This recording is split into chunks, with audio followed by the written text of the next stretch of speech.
Você está no canal Espiritualidade e Boas Histórias. Para você que está aí prestigiando a gente, né? Está junto com a gente nesse projeto.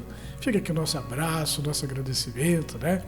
Para você que está chegando, que dá uma olhada, curtiu alguma de nossas boas histórias, deixe o seu like, né? Faça a sua inscrição no nosso canal. Eu tô aqui agora, gente, a 1 hora aqui do shopping, né? Perto da minha casa, onde vai passar o filme Nosso Lar, né? O Nosso Lar 2, né? Por isso que eu já tô aqui de branco, né? Pronto para poder ir lá prestigiar o filme Nosso Lar. Então eu recomendo que vocês também façam a mesma coisa. Diz que o filme tá muito legal. Depois eu conto para vocês como é que foi. Olha, essa mensagem que eu estou passando para vocês agora, essa boa história, é um misto, aliás, de mensagem e boa história. A gente recebeu uma comunicação de um espírito, né, que se dirige ao seu filho, né? É uma mãe preocupada, mas que ama tanto, mas tanto esse filho dela, né? Que superou todas as barreiras de dificuldades de comunicação, né? Uma vez que ela desencarnou, não faz muito tempo, né? E usando a gente aqui, ela resolveu transmitir uma mensagem, né? Que vem acompanhado na história, porque evidentemente nosso canal aqui é Espiritualidade e Boas Histórias, né? Então, a gente sabe que diversos espíritos se reúnem, que têm objetivos comuns e elaboram uma boa historinha, manda aqui pra gente e a gente taca no canal, né? O negócio nosso é evangelizar, né? Bom, então essa história, né, começa com a comunicação dessa mãe, né? Então ela começa, ela lança a mão para começar numa passagem do Evangelho de Lucas, né, capítulo 18, versículos 1 a 8. Então, nessa parte do Evangelho, é dito o seguinte: e contou-lhes também, quem contou? Jesus, né, uma parábola sobre o dever de orar sempre e nunca desfalecer, dizendo: havia numa cidade um certo juiz, que nem a Deus temia, nem respeitava o homem. O juiz só fazia aquilo que dava na cabeça dele. Havia também, naquela mesma cidade, uma certa viúva que ia ter com ele, dizendo: faz-me justiça contra o meu adversário. E por algum tempo não quis atendê-la, mas depois disse consigo: ainda que não temo a Deus nem respeito os homens, todavia, como esta viúva me molesta, hei de fazer-lhe justiça, para que enfim não volte e me importune muito. E disse o Senhor: ouvi o que diz o injusto juiz. E Deus não fará justiça aos seus escolhidos que clamam a Ele de dia e de noite, ainda que tardio para com eles? Digo-vos que depressa lhes fará justiça. Então, para começar, né, o comunicante fala dessa passagem do Evangelho, né? Isso que a gente tem que ser insistente com Deus, né? Quando a gente precisa dele, né, a gente está sempre precisando, a gente deve pegar no pé dele mesmo, né? Tipo o juiz malvado, né? Que só fazia o que queria. Mas uma mulher tanto pegou no pé dele que falou: não, eu vou fazer o que essa mulher quer para me ficar livre dela, né? Então, uma passagem interessante. Bom, foi no culto do Evangelho do lado de 25 de janeiro, né, que a gente recebeu essa comunicação. Então, começa assim: boa noite, meus irmãos em Jesus. Meu nome é Sueli. Né? Não tem muito tempo que passei para este lado de cada vida. Pertenço à mesma família espiritual que a Mariana Luciana, o jovem Belo João, que por sinal é a reencarnação do bisavô, que o Augusto Antônio, a Manuela Jorge, a Tâmara, a Tatiana, a Célio, o Davi, o Evaldo, a Joana Dark, Maria José, Maria Madalena, Marlene, Ronaldo, Rosângela e Roseli. Acho-me aqui na companhia de minha mãe Manuela e do meu irmão Ronaldo. Eles estão aqui me pedindo para que eu mande um abraço a todos os nossos queridos em nome deles. Meus irmãos, pedi a Jesus a chance de falar com o Augusto Antônio, pois meu filho tem passado por momentos difíceis. Quero que ele saiba que toda vez que vai a Pratinha é uma cidade pertinho aqui de Araxá, onde é que eu moro, né? Em busca de uma mensagem minha, pelas mãos do médio Júlio de Carvalho, que por sinal é um médio extraordinário, que tem um trabalho lá na Pratinha, né, chamado Instituto do Amor, que é uma coisa do outro mundo, né? Ele acolhe um mundaréu de gente lá, ele faz miséria, o Júlio, né? Só para acreditar as coisas que ele faz, só indo lá mesmo para ver, né? Então, guardem bem esse endereço aí, Pratinha, Minas Gerais, o Instituto do Amor, né? Então, quero que ele saiba que toda vez que vai a Pratinha em busca de uma mensagem minha, pelas mãos do médio Júlio de Carvalho, no lindo Instituto do Amor, eu estou lá esperando a minha vez, que nem meu filho fica esperando a vez dele. Então, lá no Instituto do Amor, o Júlio de Carvalho recebe psicografias, né? E aqui o Espírito diz, olha, vai muitos encarnados lá, é um mundaréu de gente, mas também vão muitos desencarnados, né? Uns para receberem as mensagens, outros para darem as mensagens, né? Olha, filho, tem mais gente do lado dos mortos querendo falar através da mediunidade do Júlio que dos vivos. Por isso vai levar algum tempo até que a gente possa trocar ideias usando a boa vontade do Júlio, né? Então, é aquele negócio, né? Um médium só, muita gente para receber mensagem, muita gente para enviar. Sendo assim, o Espírito fala, procurei outra pessoa que também dialoga conosco, parente seu por parte de Luiz Helena, tia de Mariana, sua esposa, né? Quer dizer, o Espírito procurou um outro médium menos conhecido, né? Com quem ela conseguiu entrar em sintonia, para driblar a dificuldade de comunicação lá no Instituto do Amor, né?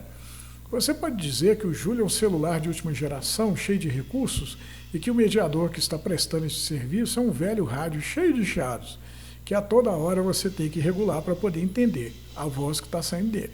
Mas diante da urgência que tenho de falar com você, o velho rádio serve. Mas isso não deve impedi-lo de procurar o Júlio, pois nossa vez haverá de chegar. E se Deus o levou até o Instituto do Amor, é porque ali tem algo para você, né? Uma das lições que a morte me trouxe é que tudo na vida e na morte é merecimento. Até mesmo o recebimento de uma singela mensagem de um ente querido que fez a passagem. Meu filho, é preciso fazer por merecer. Só a simples espera não basta. A prática da caridade é o quanto se deve pagar pelos favores das almas elevadas. Portanto, eu lhe peço que seja caridoso na medida do possível.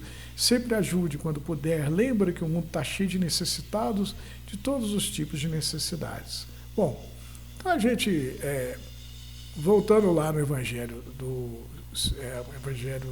de Lucas, né? A moça foi procurar o juiz, né?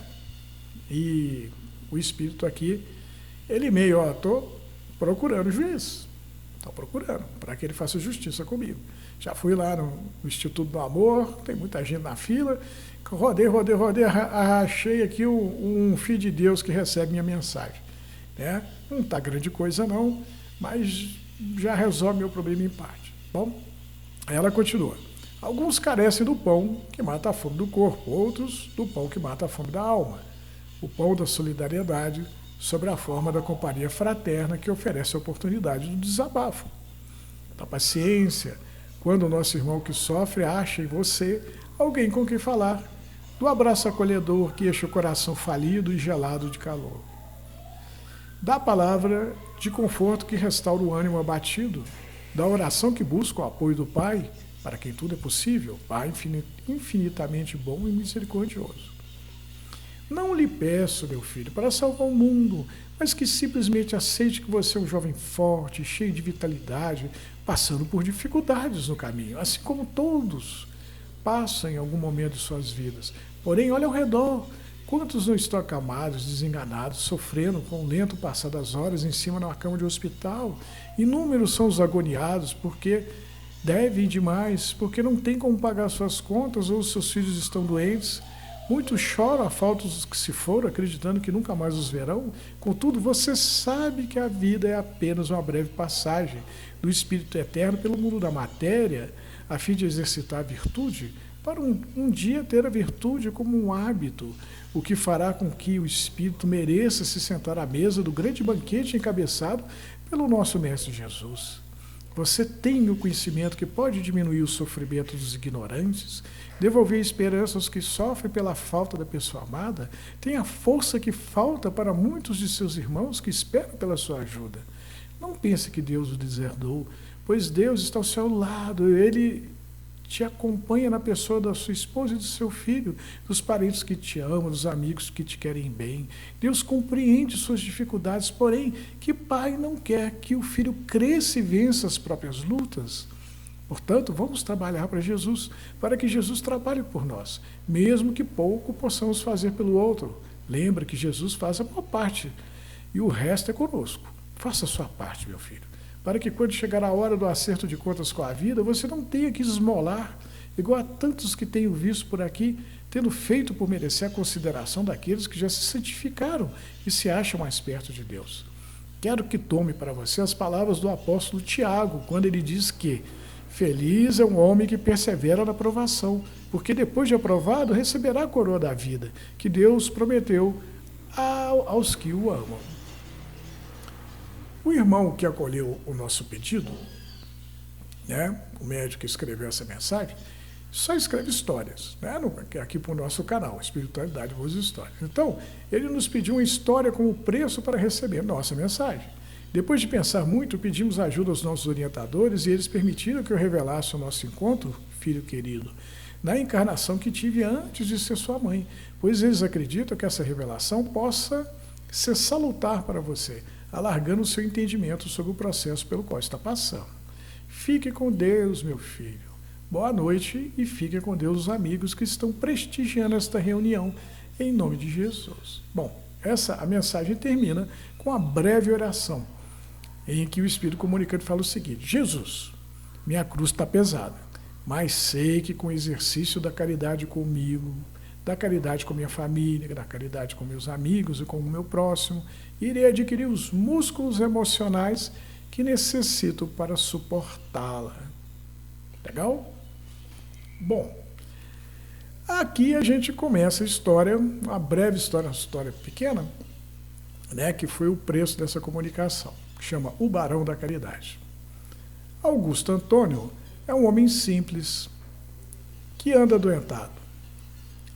No entanto, ele está cercado pelo amor da família. E a doença, como sabemos, leva o homem a despertar para o seu compromisso consigo mesmo, feito antes do espírito vir ao mundo. Orientado pelos amigos, Augusto Antônio foi parar em um centro espírita, quando reclamou com um trabalhador da casa de suas dificuldades. Né? Então, o Augusto chegou no centro e, estou sofrendo. Estou sofrendo bastante. O rapaz que atendeu Augusto Antônio, vendo a aflição do atendido, pediu socorro de Jesus através de uma oração sincera, e o atendido passou a vir à casa se tratar. Vocês querem saber como é que é o tratamento nesse caso? O tratamento para o desanimado, doente, era a base de evangelho, caridade e gratidão. Cara, isso aqui é um tratamento para a alma, não é verdade? Aquela alma desalentada, né? Sem energia. Evangelho, caridade e gratidão. Augusto se esforçava para melhorar. Trabalhava na cozinha, preparando a sopa dos pobres, costumava visitar os doentes internos em hospitais e asilos, ouvia com paciência quem chegava aflito na casa em busca de alguma atenção, passou a consolar quem chorava, e para todo aquele que achava a vida difícil, ele dizia para que o sofredor passasse a agradecer a vida e não esmorecer na peleja. Pois Augusto havia aprendido nas palestras cristãs que a vida é retorno e que tudo o que oferecemos à vida, a vida nos devolve em dobro. Mesmo trabalhando pelo bem, Augusto Antônio ainda se sentia pesado, o que fez com que ele recorresse aos conselhos de um mediador, que recebia o espírito de um dos orientadores do trabalho na casa através da incorporação. O espírito entra no corpo do camarada, usa o camarada para poder se comunicar. Espírito desencarnado. O mediador, ele empresta, porque no mediador tem um espírito também. Tem espíritos que estão encarnados, quando está vivo, dentro da carne, e os desencarnados, como o corpo morreu, o espírito vai embora para o plano espiritual, né, viver a vida eterna, porque a vida do espírito é eterna, enquanto que a vida do corpo é passageira, né? Porém, tem pessoas que têm a capacidade de emprestar o veículo carnal para que outro espírito se manifeste, um espírito que está livre, né? Bom, aí o espírito que incorporou no mediador falou assim: o que eu posso fazer por você, meu filho? Aí o Augusto falou assim: tenho lutado para ser um homem melhor e assim vencer a minha doença. Mas por mais que eu lute, sinto que a doença é mais forte do que eu. O médium espírita olhou bem nos olhos do pobre Augusto. E qual é a sua doença, meu filho? Ele falou: desânimo. É o mal do nosso tempo, né? É uma verdadeira epidemia, né? As pessoas andam tristes, deprimidas, desanimadas. A gente anda na correria sem fim, em busca de como viver, como sustentar nossas vidas, né? E as pessoas simplesmente passam pela vida sem viver. E isso traz um grande desânimo, né? O espírito então falou pela boca do médium: olha, vou lhe dizer quem você já foi, meu filho, pois assim se envergonhará do desânimo que está sentindo, mandando-o embora, pois quem já foi nunca deixa de ser. Não é verdade? Se você adquirir um dom, né, se desenvolver um dom, tocar um violão, pintar, cantar, né, que nem aquela velha máxima, né, quem é rei nunca perde a majestade. Esse dom está aí dentro de você. Então, Augusto, numa vida passada, foi algo interessante, né?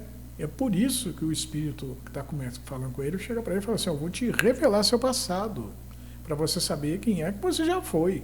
Você já foi um cara legal, bicho.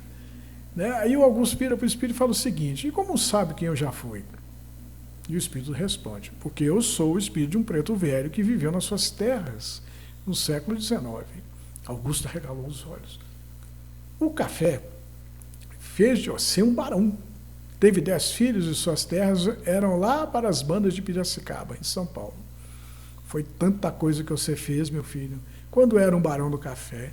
Abriu banco, Santa Casa, hospital para alienados mentais, dirigiu uma linha de navio a vapor e até ajudou na imigração dos italianos. Levou na mão o queixo. Augusto interpelou o espírito: eu fiz isso tudo? Fiz sim, meu filho, porque naquele tempo o ânimo em você sobrava, assim como a fé em Deus.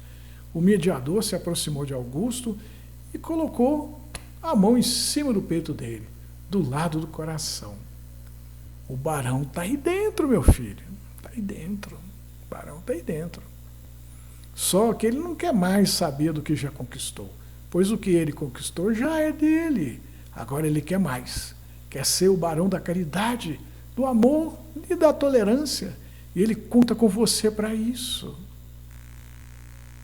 Aí o Augusto olhou: uai, eu pensei que o preto velho ia tirar os espíritos ruins de mim.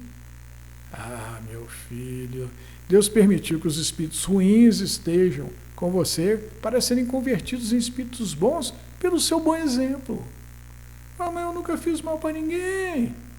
Você foi um barão, meu filho, e teve escravos que colheram café sem ganhar nada em troca, e nem todo homem se conforma com a servidão.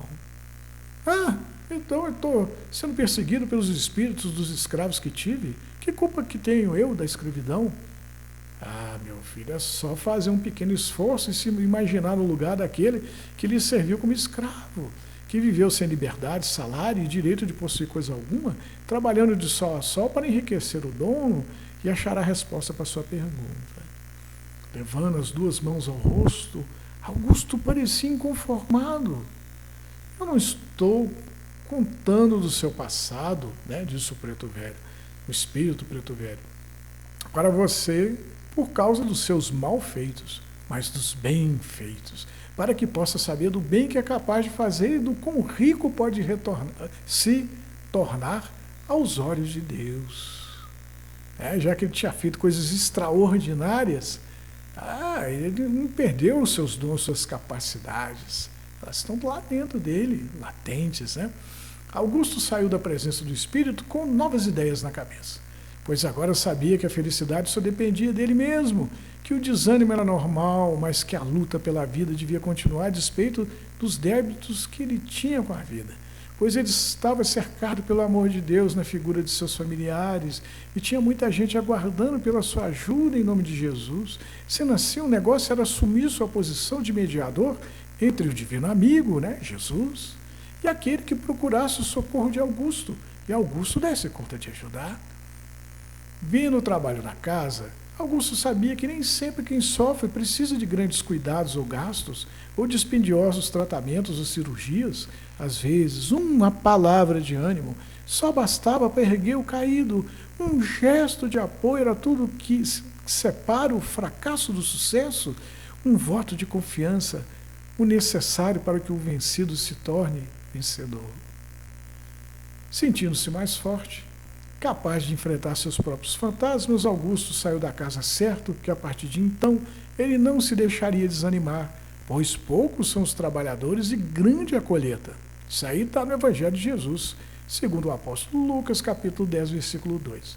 E o Senhor da colheita o aguardava no final da jornada com o salário que Augusto faria jus, o que o impediria de ter de esmolar depois da vida. Que bela história, não? Que história bacana, não é verdade? É uma bela história. Uma história que fala que jamais devemos desanimar. Que mesmo que estejamos desanimados por algum motivo, às vezes estamos doentes, às vezes a família está sofrendo algum mal, algum revés, né? Mas mesmo assim a vida deve continuar. A gente não pode perder a esperança, né? Jesus nos aguarda com o nosso salário no final da nossa caminhada, né? Ele anseia por nos abraçar, fala, olha, valeu, cara, você foi ao trabalho, fez o seu trabalho, aguentou o sol na cabeça, suas mãos estão até machucadas com a colheita, né? Mas você fez o melhor que podia, deu tudo o que tinha, não é? É isso que eu quero de você. Não exijo perfeição de ninguém, exige apenas coração. Eu quero que as pessoas tenham coração quando elas se empenharem num trabalho, quando forem para a colheita. Gostaram da história? Que boa história, não é? A gente espera que o espírito comunicante estava um tanto aflito, ele nos perdoe, né? Pelo pouco que podemos fazer. Esperamos sinceramente que essa mensagem chegue ao seu destino e possa ajudar, né? É a nossa intenção. Fiquem com Deus e até a próxima boa história.